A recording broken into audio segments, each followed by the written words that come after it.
boys and girls, it's Mrs. Smith, and I am going to talk to you today about writing. So in writing, we have been learning that writers write to make the world better. And writers, they see a problem, they think about it, and then they write a lot. So you've been practicing that over the last few days, and you've been practicing and learning things from all of the other teachers. And I know I watch those videos, and some of the other teachers, it seems like their kids are not picking up their toys. That's one problem that I've read about or listened to. Another problem I've heard is that some kids or sometimes students in the hallways or when we're at school, sometimes they run instead of walking. And that can be dangerous and students can get hurt. Or maybe in your house, people run around the house. I know sometimes Evie and Thomas sometimes run instead of walk in the house. And that's dangerous. But do you know what problem we have over here at Mrs. Smith's house? Let me show you. Do you see all of those clothes on the floor?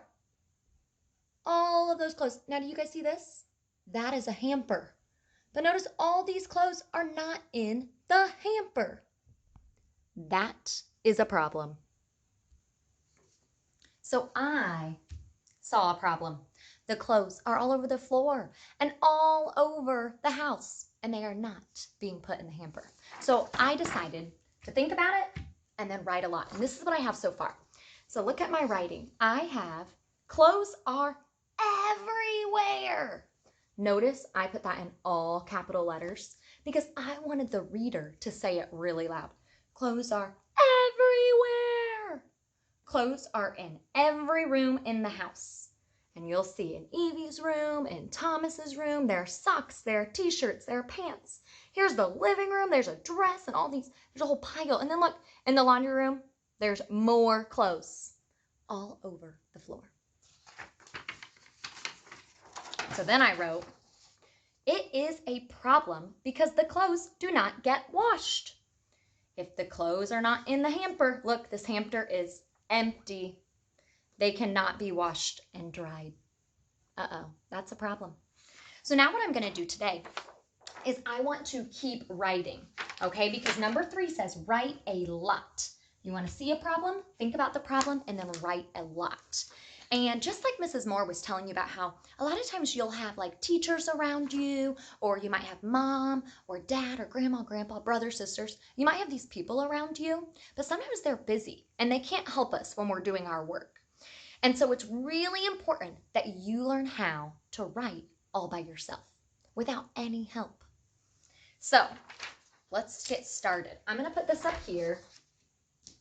This is my writing, okay? It's the rest of it.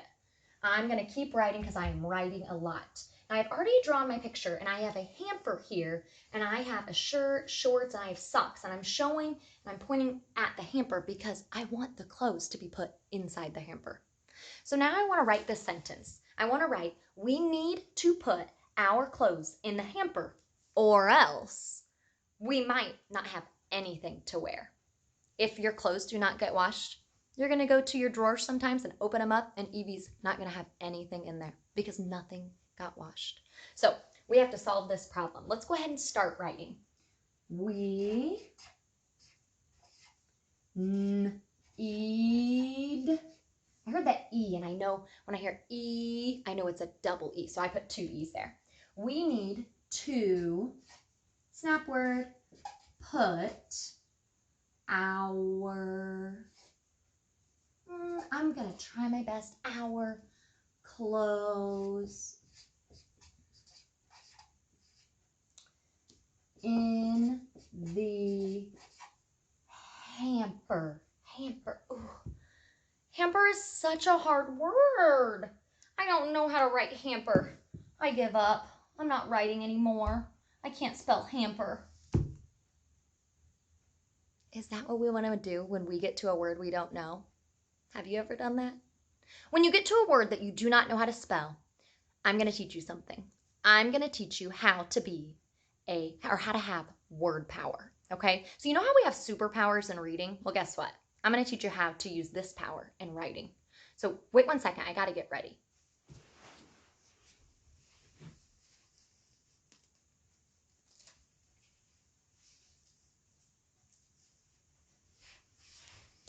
Dun da da da!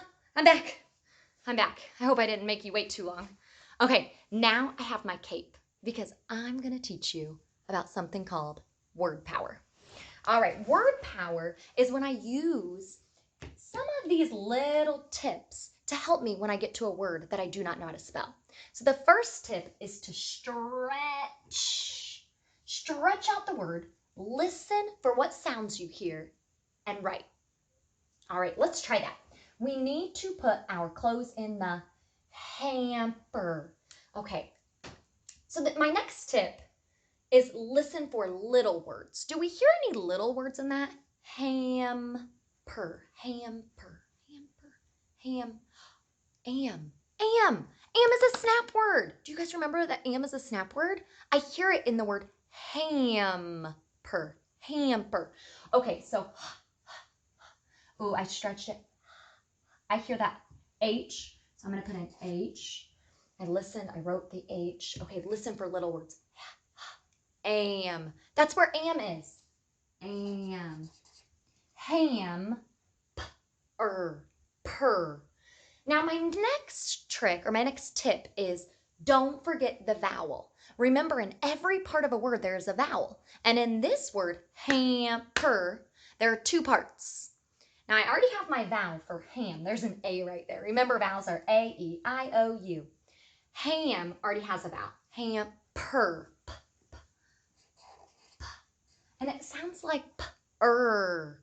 That almost sounds like an R, but I know there has to be one of these vowels. Does anyone remember how we can make the sound using a vowel? Did you say ER? You're right. Hamper. I use every single one of these tricks when I spelled the word hamper. I stretched it out, listened and wrote. I listened for the little words like the word am, and I made sure I had a vowel in every part of my word. All right, I got to keep going. We need to put our clothes in the hamper or else